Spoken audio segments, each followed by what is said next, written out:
We are now on the topic subqueries or SQL subqueries. So what is a subquery? A subquery is a query that resides within another query. Okay, so a query within another query, or a SQL statement within a SQL statement. Okay, so that's what a subquery is. These nested queries, by the way, the other term for subquery is nested queries.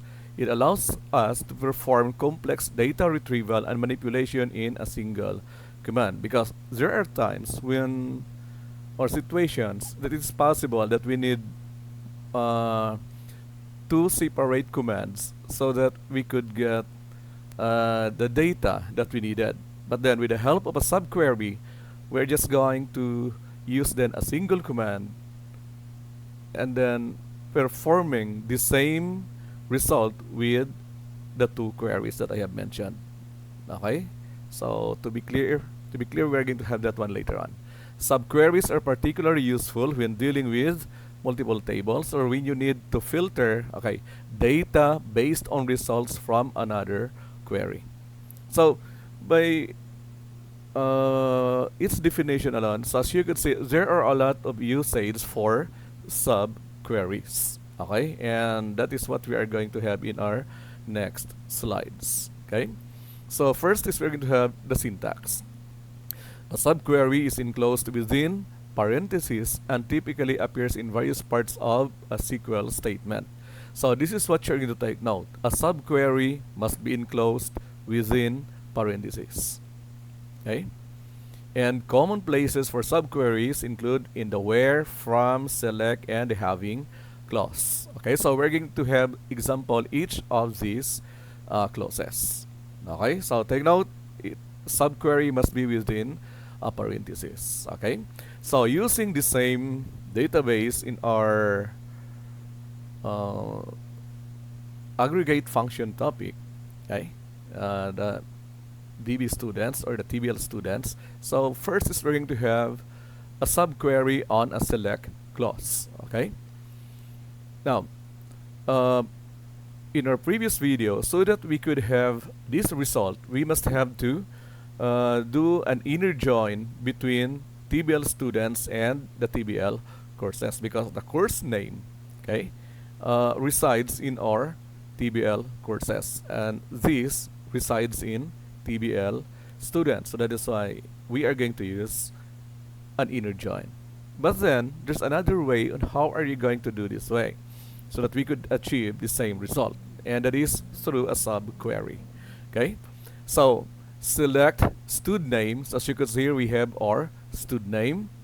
Then take note that the course name is coming from TBL courses. That is why I have here on my second column, okay, take note as course name. So you can see it here, course name, the alias is course name. So I use another select statement. Okay, and it is enclosed within parentheses. So I have here open and close parentheses. Okay, so select, then I have here course name. So that is why the output here is we have the course name from TBL courses, where courses course ID is equal to students.course ID. Okay, so in every record, it is going to compare the course ID, take note, the course ID from TBL courses and the course ID of the current record, and then it is going to return the course name as course name.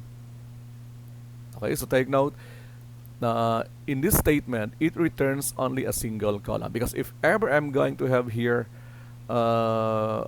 more than one column, it is going to return an error. And also with this one here, if ever this one is going to return more than one record, okay, it is going to return an error.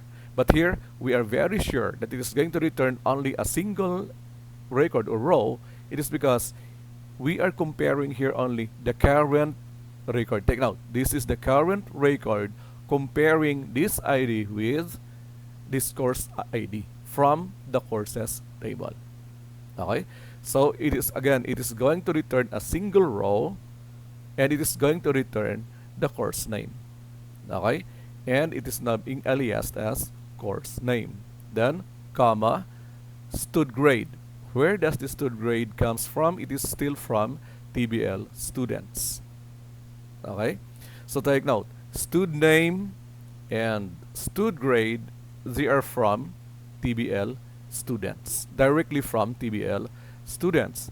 But then where does the course name come from? It comes from TBL courses. But take note, we have here a reference to the current record for the course ID of the current record from the TBL students compared with the ID from the TBL courses. Okay, so that's why it returned here the course name of each. Take note, each of the records. Okay, so for example, okay, I have here Charlie. I know Charlie is one. Okay, so Charlie, that's for the stud name. Then 92 is that for the stud grade. Then it compares the stud course ID, which is 1, with the 1, okay, from the TBL courses, and it returned the course name. So that is why we have here BSIT. Okay, so that's from the if ever that we are going to have it from the select clause. Okay, next is the from clause. Instead that we are going to have a table.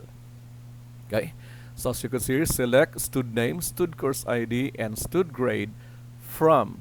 Instead that we are going to use a table name here. Okay, so I use a subquery from there and here, because from the table alone, I already have a filter. Okay, select asterisk from TBL students where course ID in 1 and 2. Although I could have actually directly or used where in without using a subquery, I could use actually a where clause. Okay, but I'm just showing you that from in the from clause, I could still use a subquery. And do not forget this one. There should be an alias, because if ever we're not going to have an alias here, it is going to return an error.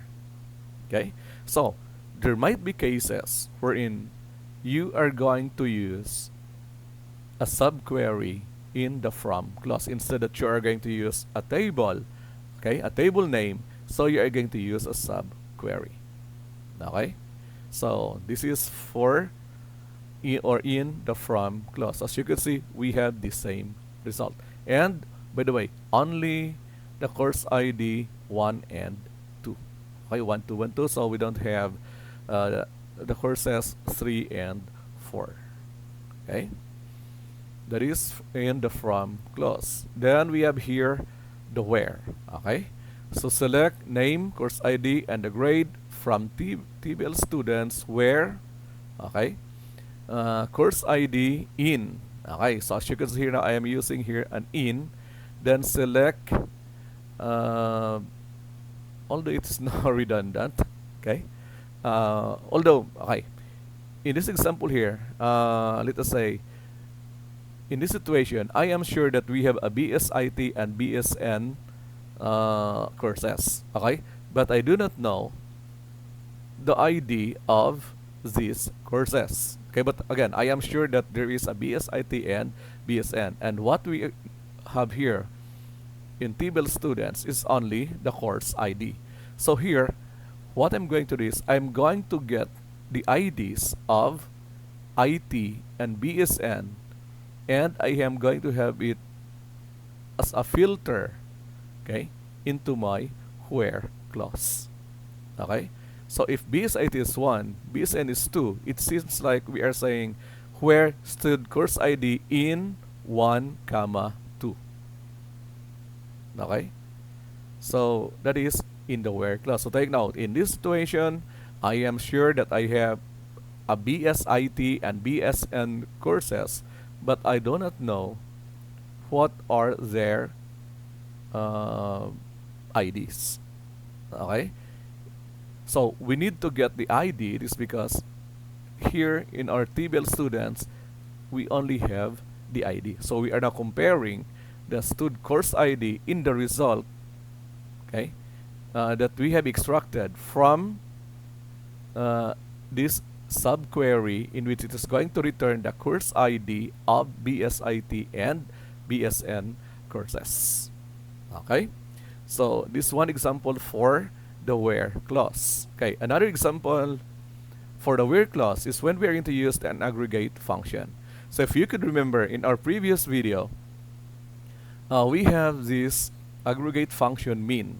Okay, so this function returns the minimum or the least, the lowest grade of the course BSIT, because I know BSIT is 1.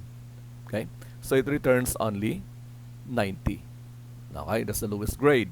But then, how about I want to know who are the students who got the lowest grades?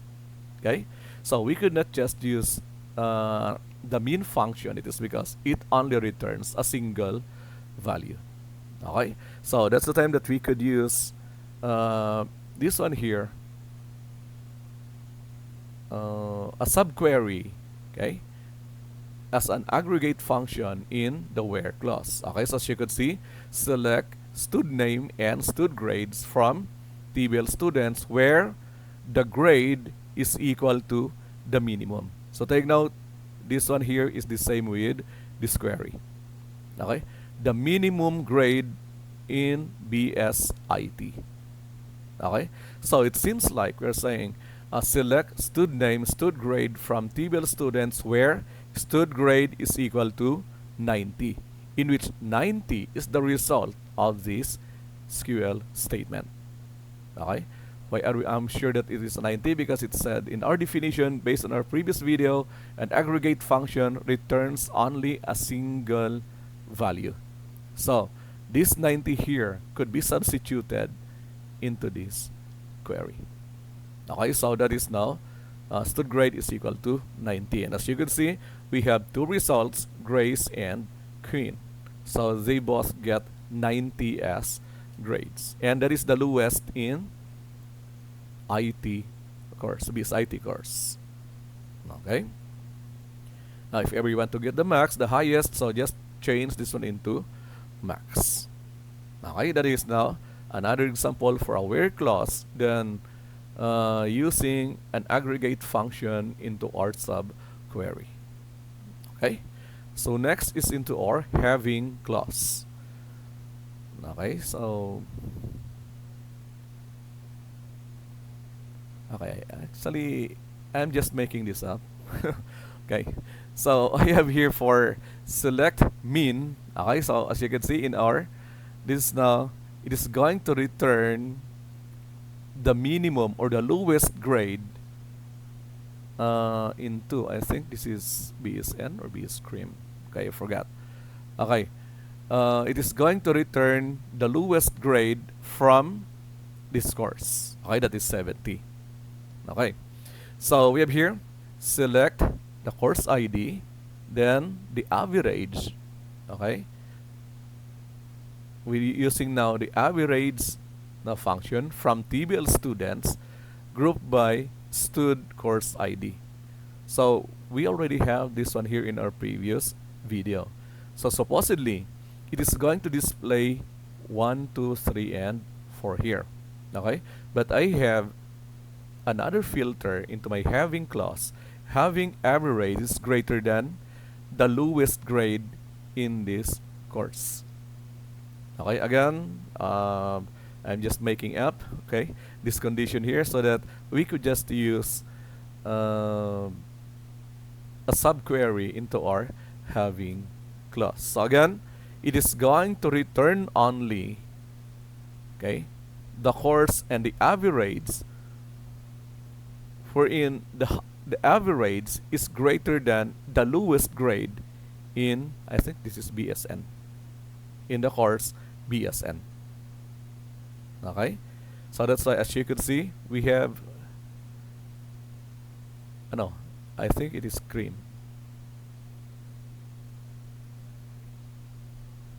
Okay, save here. 1, 3, and 2.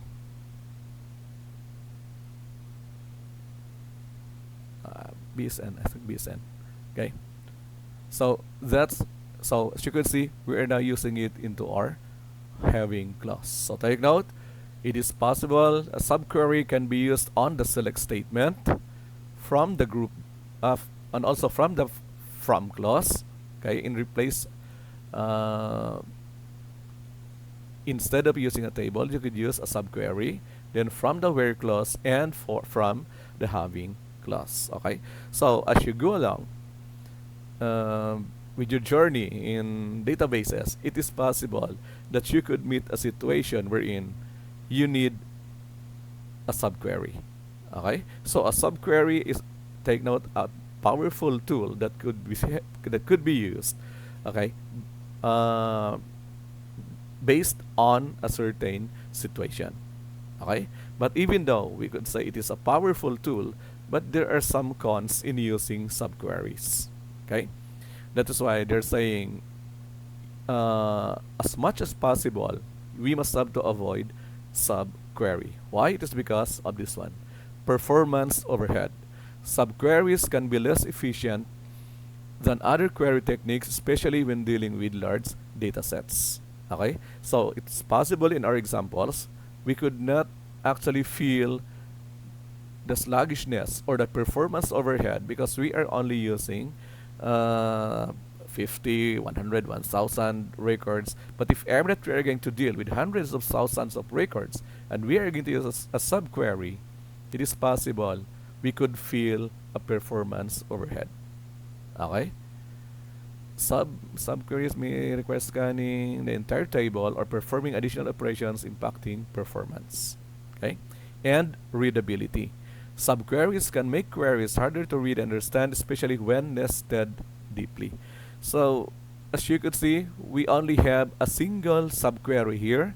But if ever we, because it is possible we could have multiple subqueries in a single query. Okay, I could have a subquery here, another subquery there, and another subquery within a subquery. Okay, so that could then, the readability could then be compromised. Okay, so again, especially with number one, as much as possible, if we could still avoid using a subquery, we must have to avoid using it. Okay, but in cases wherein there's no other way, but then you must have to use a subquery. And take note, these are very powerful tool, and it is very useful depending on a certain situation. Okay, so I hope you fully understood and apply subqueries into our next exercises with our queries. Okay, so that's all for this video, and I'll see you on the next one.